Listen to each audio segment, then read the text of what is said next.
Hey, everybody. Welcome to the Church Digital Podcast. My name is Jeff Reed, and once again, I am glad that you are all joining us today. Here on the Church Digital, we talk a lot about Church Online and really focus upon the ministry opportunities, the discipleship, the production, the different parts of what it takes to make Church Online happen each week. And so I'm joined once again here by Ray Armis, our guest host here at the Church Digital. Ray's online pastor from Christ Fellowship. Ray, you want to say hey to everybody? So good to be with you again. I hope everybody's well. Awesome. And we've got a guest here today, David Urzi, who is with Cape First Church. And Dave, why don't you just tell us a little bit about Cape First and the ministry and what exactly you do up there? Because I know it's a long list.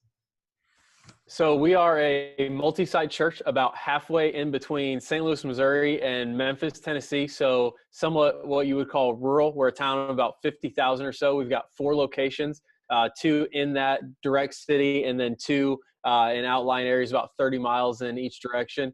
And so we're a multi-site church, few thousand people on the weekends. And I came on board here really just to help out. My wife works here, and so I was kind of behind the scenes just helping out here and there.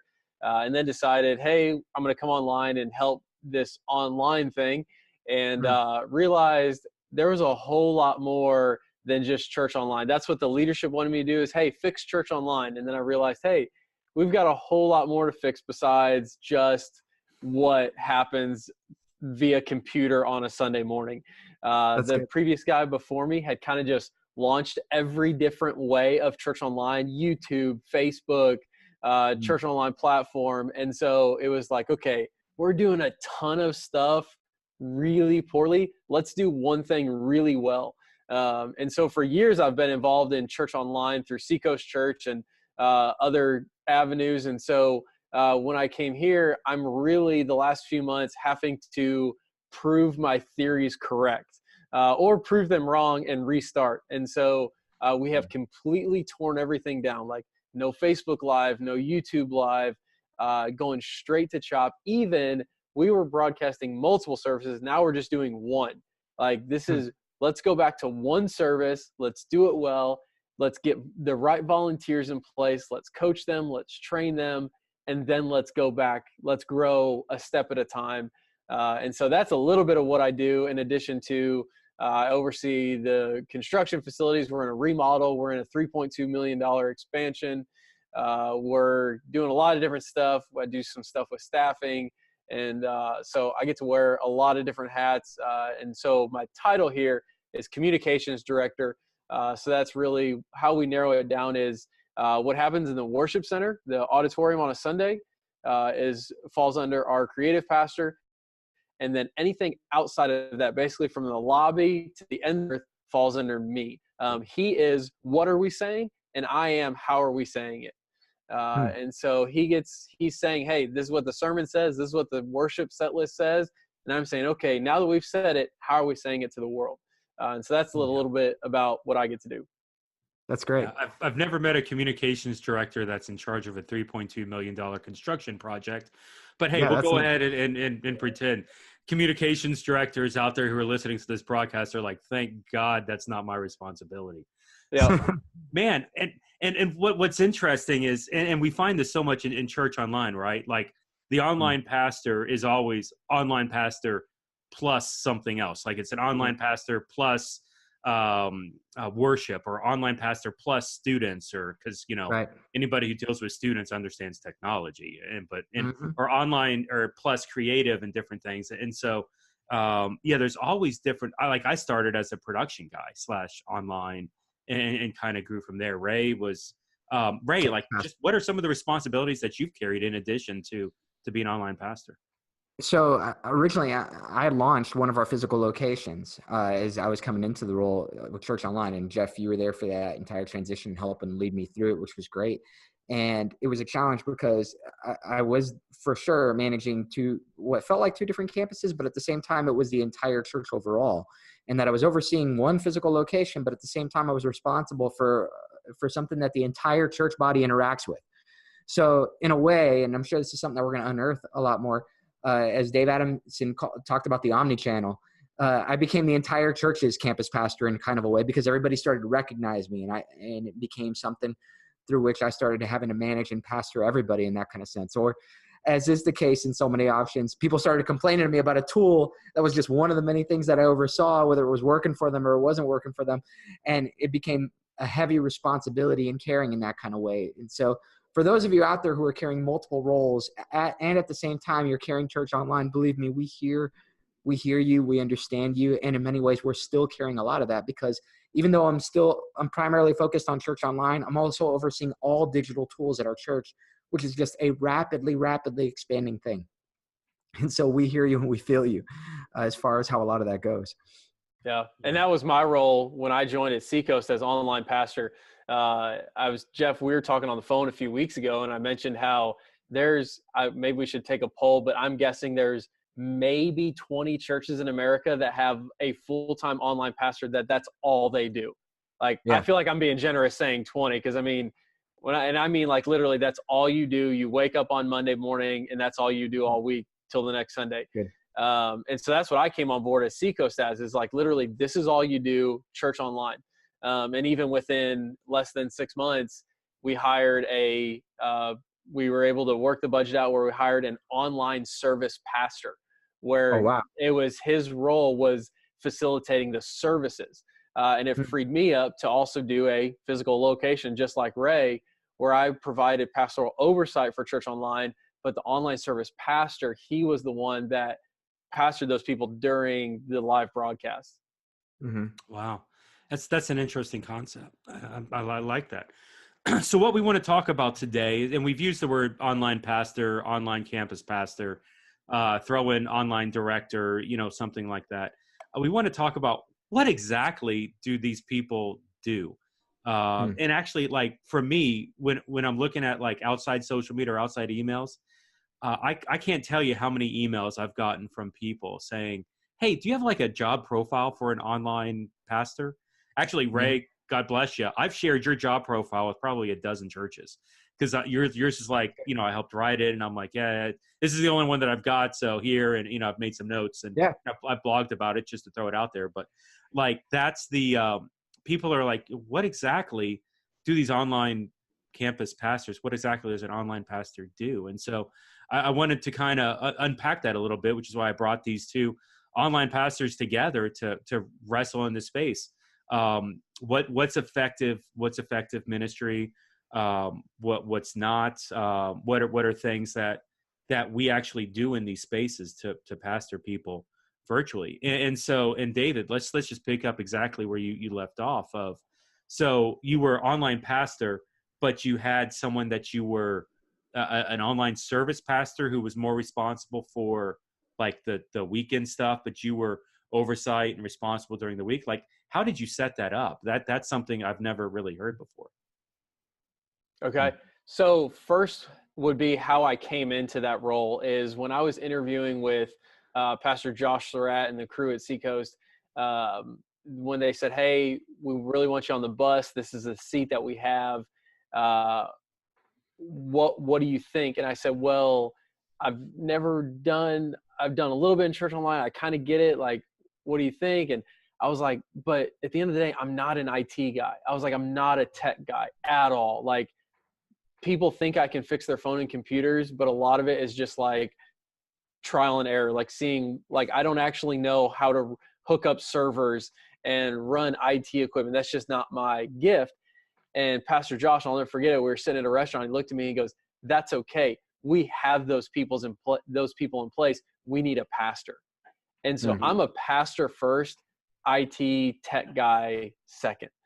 And so everything that I've ever done in Church Online, it comes from a pastor's heart first. And if you're not a pastor first, that's okay. You might be the Church Online guy and you're an IT guy first. That's okay. You just got to find those people that complement your strengths. So we had a great IT team at Seacoast that was able to, I would say, hey, I want to do this in Church Online. How do we do it? And they would help me with the tech side of it. And so basically, what do we do all week? Because I still get that question just like you, Jeff. People ask me all the time, what does an online pastor do? And I always respond with, okay, if you're a pastor and you're overseeing a campus, what do you do all week?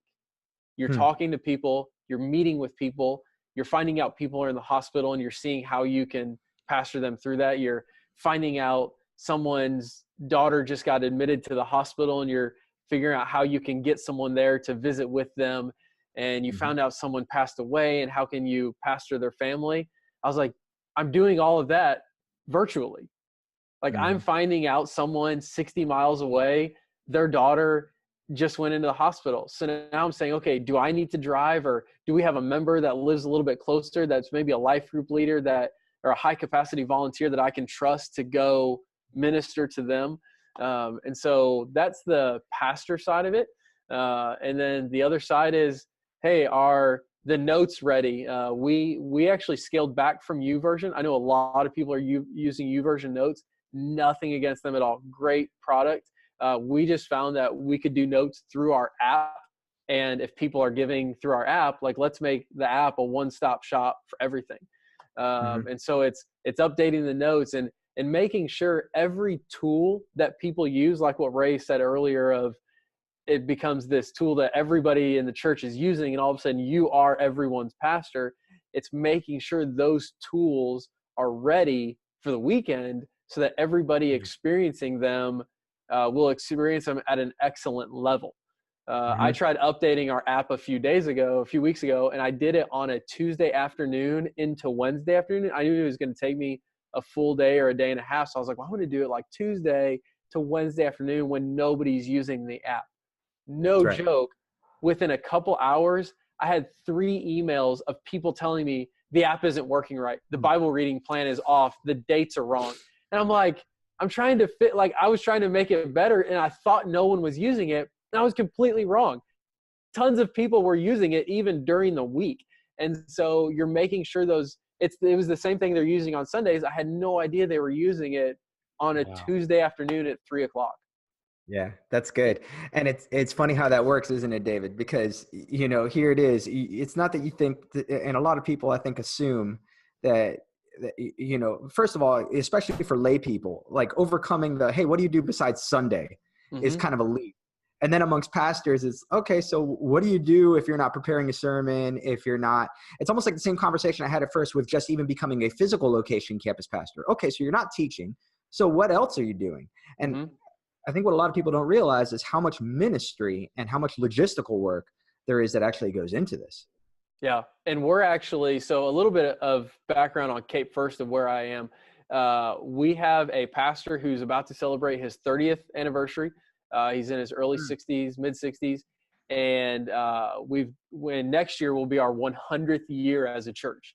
Oh, wow. And nothing against him, but his staffing has typically been pastor heavy, because that's the way most people through the 60s, 70s, 80s, 90s, even maybe early 2000s, it was very pastor heavy. Like the pastor carries the load of the church. You preach every sermon. You're visiting hospitals. You're doing the funerals, the weddings, the baby dedications.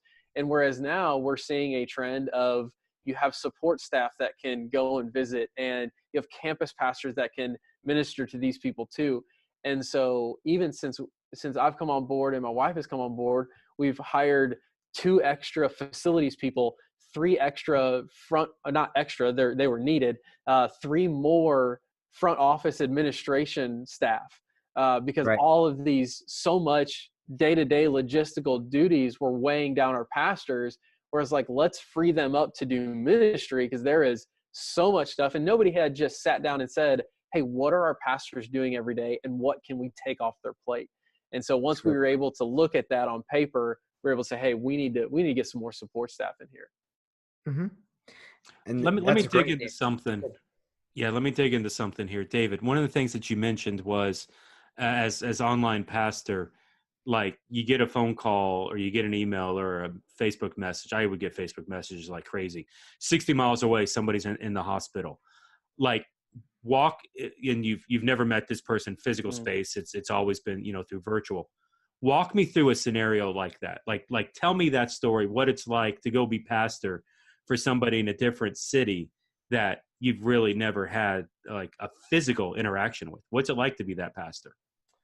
I'll tell you two situations. One, a very serious one. One, a not as serious one, still serious to that family. One was a lady about 3 hours away. I got a message one day. She said, can't talk right now, really bummed out, just lost our child just before birth. And so major miscarriages are no fun. My wife and I have had one, but the later it goes, the closer you get to that 9 months, it's harder and harder. Right. And they were right on the verge of that. And so they were 3 or so hours away up in the mountains. And I was like, man, I don't know when I can get to them. I actually had newborn twins at the time. And I was like, I felt for them. I knew exactly where they were at emotionally. And I was just like, gosh, I want to be there, but I can't. So I was able to call one of our campus pastors that was in about a 40-mile driving distance to them. And I was able to continue email conversation. She didn't want to talk on the phone yet because she was very bummed out. And I said, hey, I want to connect you with this guy. He's one of our campus pastors at a location closer to you. I would love for you guys to sit down and talk. And so it was like, boom, we had someone in our organization right there, ready to go to help them and pastor them. And it was pastoring them through the grieving process. And then, hey, we're going to have a little family. We're not going to have a huge funeral, but hey, let's do something for the family and celebrate the life of what could have been, that was in a womb for 8 months. And let's be there for them and pastor them. And they were viewed online. And then the less dramatic one would be, we had a volunteer who was remote. They were about 4 hours, but they were one of my remote volunteers that served at Church Online. And she called me one day and she said, hey, my son out in Denver, we were on the East Coast. She's like, my son out in Denver was in a car accident and my health, I can't get out to him. What do we do? I want someone to pray with him. And so thankfully we're a part of ARC, Association of Related Churches. I got on there, searched, I said to find who was the closest ARC church to that hospital, made a phone call to that pastor. And I said, hey, here's what we've got. Here's what's going on. I said, can you help me in any way? Can you go to that hospital and pray with him? And he's like, man, I'm out of state right now. I'm out preaching somewhere, but will you call this guy? And he gave me the name of another pastor. And that pastor was able to go and pray, take a selfie with him, send it back to me. I sent it over to the mother and said, hey, just want to let you know that Jeff, that was that guy's name, Jeff is there praying with your son. Your son says, hey, he said he's doing all right. He's a little bruised up. He'll be there for a couple more days. And they were, of course, in communication too, the mom and son, but just reiterating, hey, he's doing all right. And of course, she was over the moon. I mean, how could you not be in love with that situation that God orchestrated? Yeah. And so to answer your question, to be a pastor in that situation is saying, hey, what can I do? And if I can't do something, myself will go through these relationships that God has given me. And so that's why networking is just so important. That's good. That's really good, David. It's powerful how you're able to take a situation like that with pastoral care and just make it so practical in terms of leveraging your resources. How often do you find that you've got to think outside of the box in order to help minister to people, and how different plans may not always look the same? How often really depends on, I mean, it's like a church of 200 people versus a church of 2,000 people. You're going to have way more care for more people.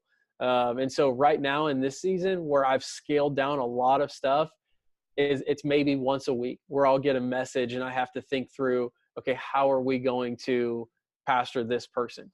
Whereas other seasons of ministry, it's been once a day, twice a day, whereas like, okay, we're constantly thinking on our toes. And luckily with a larger organization, a lot of those you can quickly funnel off into other ministries of, oh, hey, this is a single mom. Great. We have an entire ministry for single moms. Let's put this straight to them. Cause I don't want to get too deep into a rabbit hole, but that to me is a part of casting vision for Church Online.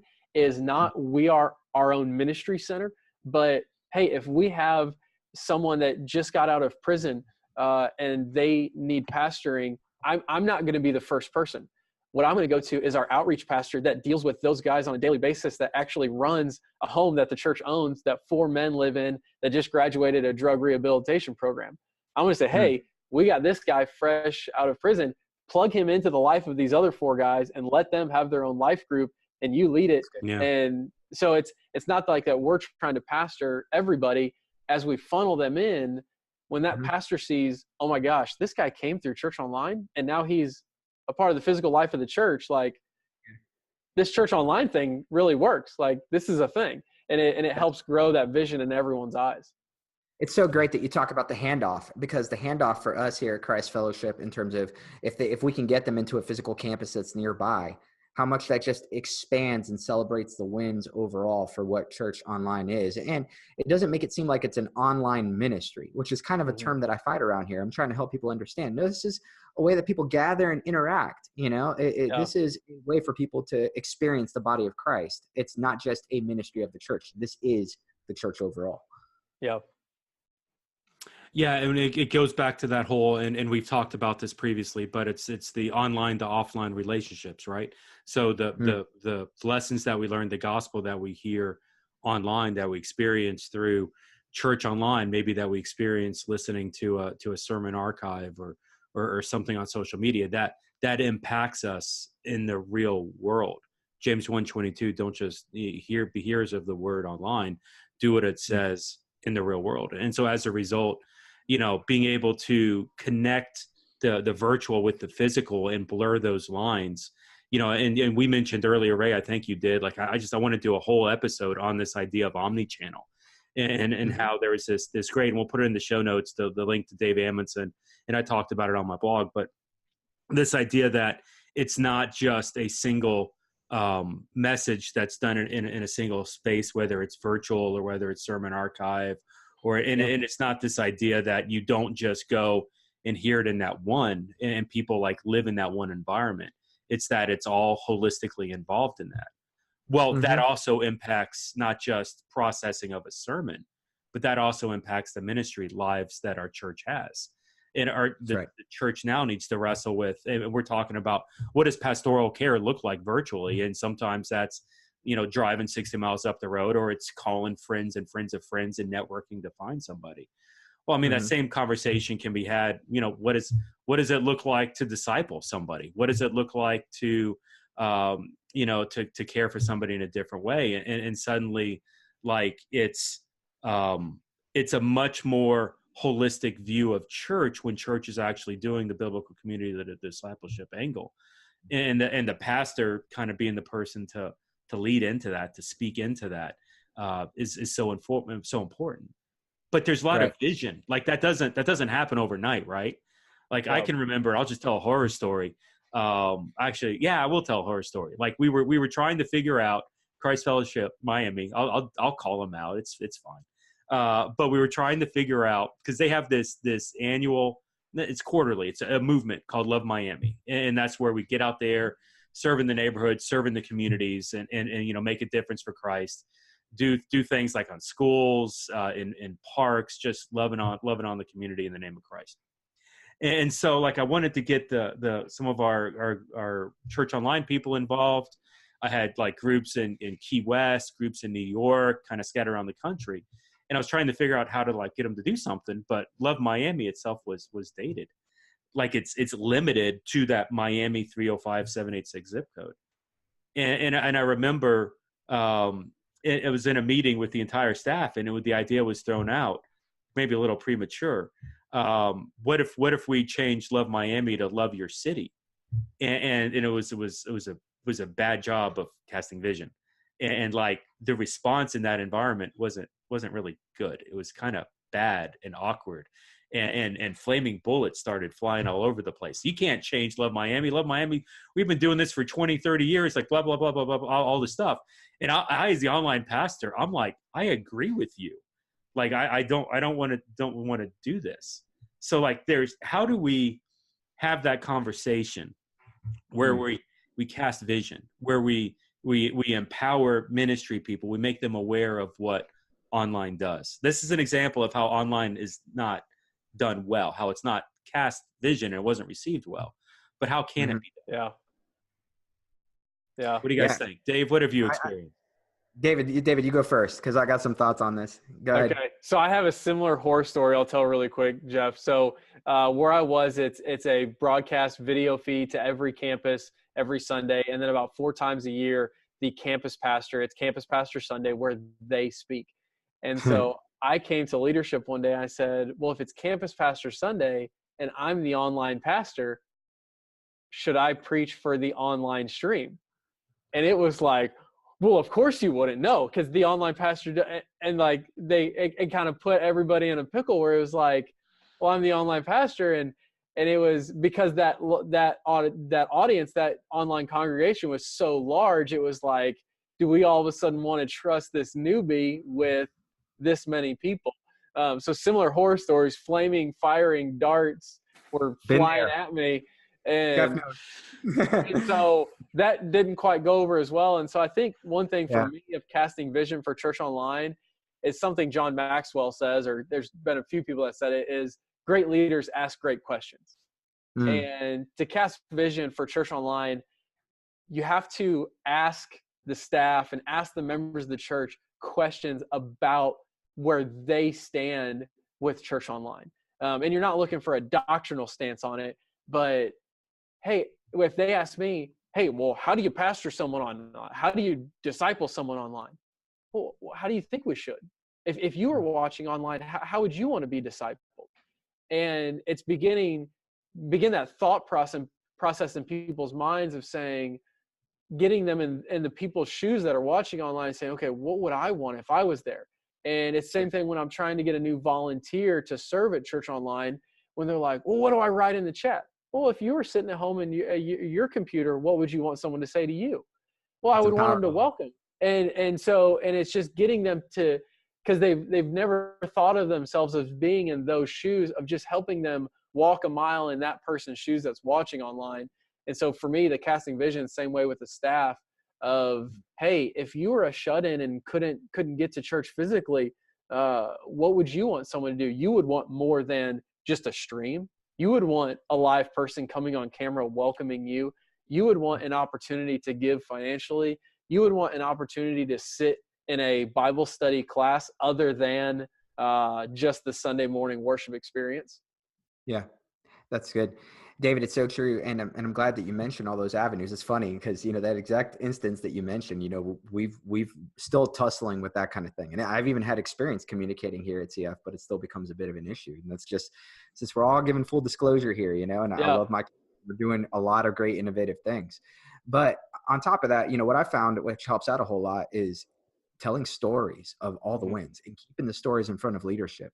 Nowadays, if folks are leading comments on, just things to pray for or things that they're so grateful for Church Online, I'm constantly taking screenshots of it and immediately firing it off to leadership just to keep it in their view of, this is why we do what we do. And this is on good days and on bad days, right? No matter if it's on Sundays where Church Online is awesome, or if, man, we got issues with X, Y, and Z.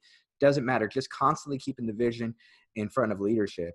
And I'm even at the point now where, by God's grace, we've got other leaders in our church, other campus pastors or other kids directors or different folks that are starting to tell, they're getting stories and feedback. And so now I'm even like, hey, listen, for everyone, I'll buy you a cup of Starbucks for everyone that you pass on to leadership, because it's worth it, because it continues to keep the vision forward in everybody's eyes of, one, how important this is. And then two, the fact that this isn't a segmented audience of the church. This is the church overall. This is that omni-channel. This is everybody together who takes part in this, whether for whatever reason they're sick or they're passing it on to their loved ones or something else. And then finally, just the practicality of it. It's important to tell the stories of how people are being affected by this. And so if you're out there, please keep your stories in front of your leadership. Let them know about these folks, because they need to know that people are being ministered to in this way. Yeah, straight up, those two things, just copy and paste that. Asking the right questions, guiding people. That's almost like it's a coaching 101 strategy. People have the answers that they need. They're already ingrained in that. And so it's coaching to kind of walk them through it. And it's telling stories and celebrating those things. And the big wins and the small wins. That like there's nothing too big or too small to Right. celebrate. And I think, I'm not sure if we've talked about it on the podcast, but I can remember we had a micro location. We had several micro locations up in New York, but we had a house church, and they sent me a video. They texted it to me of a guy getting baptized, and Ray knows this video, but awesome. It was awesome, and it was literally the guys getting baptized in a bathtub, and in a New York apartment.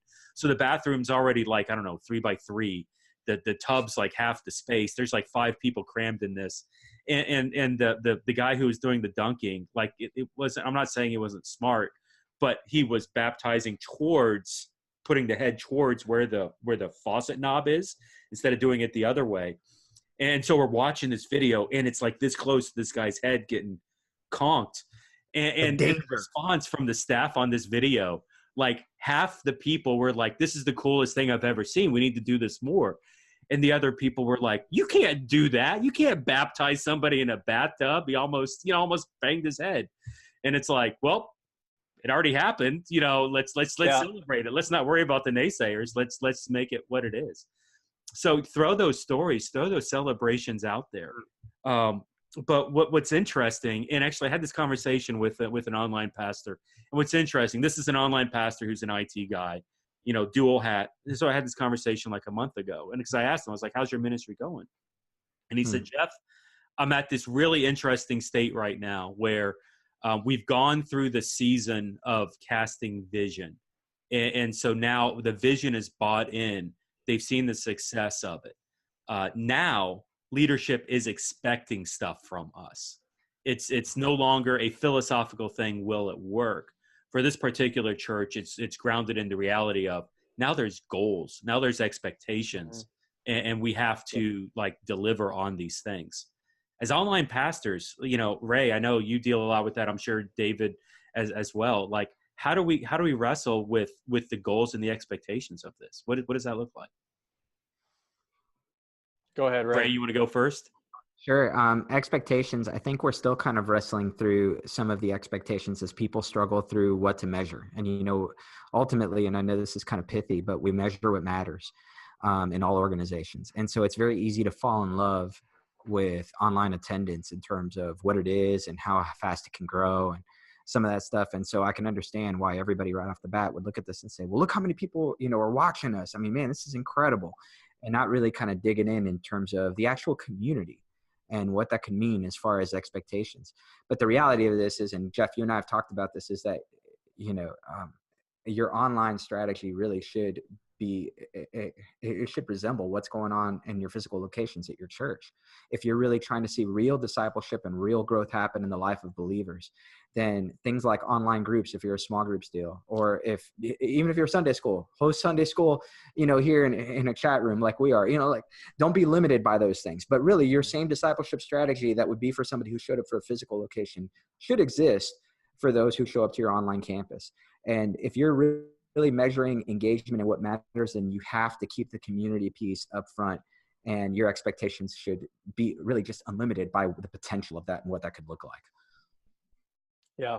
For me, coming into this new role, I walked in and it was like thousands of people watching every single week, and so many people and all this. And I sat down, I looked at all the numbers, and I was like, it's just not there. Like, I'm not seeing the data that the previous guy was seeing.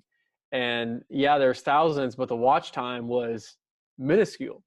And I was like, that's not a viewer at 3 seconds. They didn't watch service. Even at a minute and a half, they were not there long enough. And this goes back to, what do we count as a viewer, and where do we draw the line?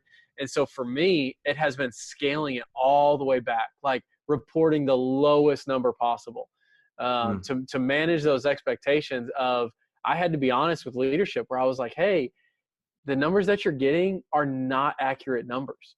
I know they sound really sexy, but they're just not it. Like, there's no hard data to back up other than one line of text that says this many people clicked on your stream while it was live. That's literally the only number. I don't have connect cards to back it up. I don't have people in life groups to back it up. I don't even have people that have given their life to Christ to back it up. It is literally, that is the only piece of data that I have. And so making sure you have an entire picture of the ministry, giving that to it, because so quickly with a lot of lead pastors, and this isn't a slam on anyone, it's just your natural reaction is, okay, if we have church online, how many people are watching? Well, that's a great question, but you would never say that in youth ministry of, oh, how many teens are showing up? That is important, but hey, how many teens got saved this year? How many teens got baptized? How many teens went to camp? How many teens are in life group? You ask all of those questions. It's the same thing in church online. You've got to say, how many people are doing this? How many people have jumped in the chat? How many people have filled out a Connect card? How many people have contacted us saying, hey, pray for me. I consider you my church home. All of those things, those are all metrics that you've got to put together a whole package, because that's what you need leadership to weigh an expectation on, not just, hey, how many people clicked on the feed? Because we know with technology that you hit the right Google AdWord and all of a sudden you're 10,000 people and the next week you're at 2. Well, that looks terrible on your resume. And so giving an entire holistic picture to leadership, that's my way of how you would manage an expectation better. That's good. Yeah, we're actually going to be, that's so good, David, man. We're going to be talking more about this in the next podcast. We've got Jason Morris on, and we're going to be talking about the discipleship pathway of church online, and how when it really comes down to it, and we've already recorded the podcast, and I don't want to give away his stuff, but I was going to say, now that I know that he's going to be on there, completely disregard everything I've said. Jason Morris is the king of truly looking at people as more than just a viewer. So if you want to know what it looks like to have someone as a part of your church that just happens to be digital, just ignore what I said. Listen to Jason Morris. Yeah, he is passionate. That's quite literally why we had him on. It was so good, and I want you guys to hear that when we roll it out in a couple of weeks, and it's literally the next episode. But it's this idea of we measure the wrong thing, and you're right. Mm-hmm. Those view stats, Facebook Live lies. I still believe you need to do it because exposure and getting people connected is awesome. They see it, but are those people viable? Are those people connected into ministry? Facebook's a great front door to something else, but we shouldn't be basing our success on Facebook. We should be basing our success on whatever that next step in the discipleship pathway is. And if you're like, what's a discipleship pathway? Just like finish this episode, go to the next one. It's going to roll out in 2 weeks and it's going to be awesome. But that's the challenge, right? Is that, I can remember like every time I would turn in my report, and the leadership would be like, this is awesome. You got so many people. I was like, hey, don't be excited because of this number. Don't be excited because of views. Be excited that we got hundreds of people in online small groups. Be excited that we're launching physical, like micro locations and those things. And like, that's where true ministry, true discipleship like comes into play. Right. Yeah. A few weeks ago, go ahead. A few weeks ago in staff meeting. So when I first got here, it was all viewers, no connection, of just hey, click on to watch. I couldn't get anybody in live prayer. I couldn't get anybody to email me back. It was literally like, I want to watch and no one talked to me. And it was weeks and months of just stoking the fire, trying to get something going. On one Sunday, 2 people clicked live prayer. And so I walked into staff meeting Tuesday morning, and I was like, 2 people clicked live prayer. And everyone's like, what? And I was like, you don't understand. It has been a nightmare trying to get people to connect online. And it's not a nightmare. It was a joy to try and get people to connect, but it was just like pulling. And I was like, 2 people clicked it. Like they took a next step. Whether you think it's the next step or not, it is. They literally took a next step with the church saying, I trust you to know who I am and know what I'm going through. Pray with me. And that was my win. I wrote on that. I'm still riding on it. And David, it's so good. I was super appreciative of, and we took down video of this, Jeff, you saw it when we went through this, where, and you talked about one baptism where I took somebody through our 101 bit, and we discovered that she wasn't baptized, but she was a police officer, but she lived close to a campus, but because of her schedule, she couldn't do it. Man, when I baptized her and when we recorded that and when we were able to celebrate that, just to celebrate, once again, to celebrate what matters and to push that out there, what that does for the rest of your church. And then our leadership actually took that and used it for an offering moment. And all of a sudden it illuminated even a lot of people in our congregation. Celebrate it. Man, look at what can happen. Look at what's possible. 2 people clicking on for live prayer, people engaging in online experiences, taking those next steps in faith. That is powerful stuff, man. That's great. I love it. So like, what's the next step? So like and let's unpack. So I want to go back, David, to your, like, you're in a season of drought. That may be overstating, but like, you don't have engagement. By the way, side note, like even the live prayer and the chat stuff, That's huge. You do this in circles. It's huge, but it's a small percentage of people that engage. Like traditionally speaking, as near as I can tell, 10 to 15% of people, when I ask this question, more often than not, it's 10 to 15% of people will engage in those chats. And so it's very discouraging, even if we're trying to base our success on that, because people don't openly connect to that. And sometimes it's weeks or months. I had a guy tell me once, he's like, yeah, I did it for 18 months. He did a year and a half of chat before he really saw any engagement click on. And so, like, what are some things pastorally that we can do? What type of environments can we create to drive people? Because the biggest challenge in Church Online isn't getting your service. And it's not even creating the ministry, like the small groups and the pastoral piece. It's discovering who the people are that are watching in isolation and getting them connected to it. It's that virtual gap in between service and viable ministry. So, like, David, I'm just curious, like, you were in a season of drought. You've maybe made a little turn. You've had some experience in the past. Like, what have you done to kind of connect the bridge there? So one of them has been being just very intentional with the chat of every time I post on Facebook of, hey, we're about to go live, I tell people, hey, jump in the chat, say hi, tell me where you're watching from. Just continually telling them every time, hey, tell me who it is. So now I'm starting to see every Sunday, I'm seeing those same names in the chat. I'm seeing those people that have created a profile and they're coming back, logging in as the same person, not just typing in a nickname, but they're coming in. And of course, a lot of this references Church Online platform. For those of you that use it, you'll probably know what we're talking about. For those of you that don't, you probably have something similar. But they're actually, they're logging in. And so the last few weeks is I've been starting direct messages with them, or private messages where I'm saying, hey, Amanda, I'm so glad that you're here. Would love to talk some more. Here's my email. Shoot me an email. Where I'm beginning those steps of, okay, because my goal, honestly, between you, all of us, my goal is that they're going to serve at Church Online. They're watching every week. Hey, you be a host. Like, this is your next step. And so, but I know I can't come out the gate with that, because 6 weeks ago they weren't even willing to get on the chat, and now they're willing to get on and say, hi, it's Amanda again. And I'm able to say, hey, so glad to see you again. You got anybody watching with you? And so it's those small incremental steps where, hey, just because somebody is chatting for the first time, hey, that might not be the time to throw out a Connect card. Like, I know you want it. I do. I want their information. I want to know who they are. But it's like knowing that, hey, they've been here 3 weeks in a row. I can see they're now sending 6 messages per service instead of just 1 when they first get on. Or, hey, we had a whole conversation then. And it's taking those wins and remembering them, but not necessarily trying to hit a home run right off the bat.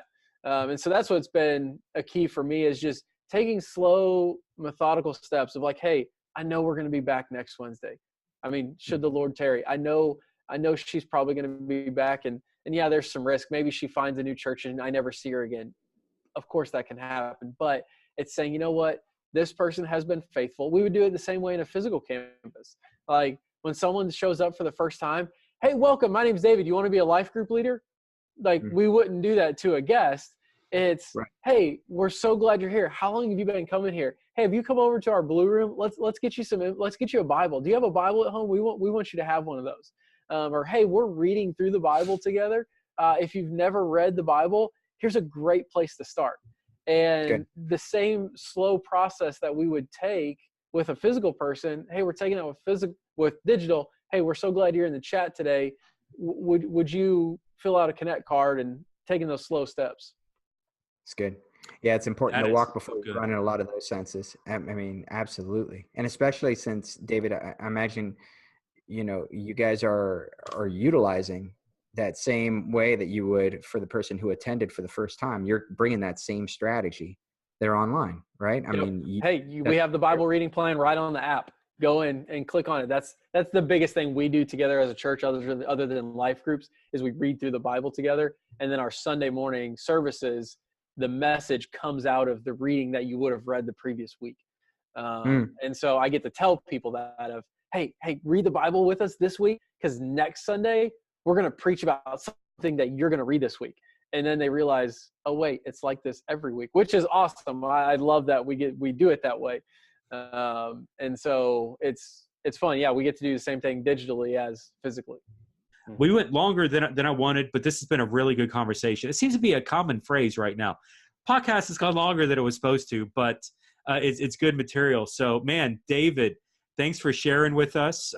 Any closing thoughts? 20 seconds. The mic is yours. David, what do you got? I say this to every online pastor. I'll say it to all of you guys. Don't be afraid to start small. If you feel like everything is overwhelming, go back to what has God called us to do. Who can change the world? Everybody in Church Online can change the world, but who can change your community? You can. Don't be afraid to draw back and say, okay, God, what can we do in this community through online medium to change our city, to then change our county, to then change our state, to then change the world? Don't feel like you have to change the world. Change your community through Church Online. Amen. That's good stuff, man. Jesus changed the world with, and I'm going to overstate here, but 3 disciples, 3 people that he was close to, and 12 followers. And so, like I too have always said, I'd rather have 15 people that were sold out in love with a cause than something larger than that. So, man, thank you very much, David. That was phenomenal. Ray, 20 seconds in closing. Anything on your end? Love learning from you, David. It's a phenomenal thing. To all of you guys wearing 2 hats, keep hope alive. This is a season in time. Keep trekking on. It's good stuff. Hey, yeah, so it's been the Church Digital Podcast. Like I mentioned, next up is going to be Jason Morris, and it's just going to run right off where we left off and go into the next one. So definitely catch that podcast. But for David, for Ray, for myself, Jeff, check out the show notes. We'll have more information on there. We'll see you next time here on the Church Digital Podcast. Thanks, everybody.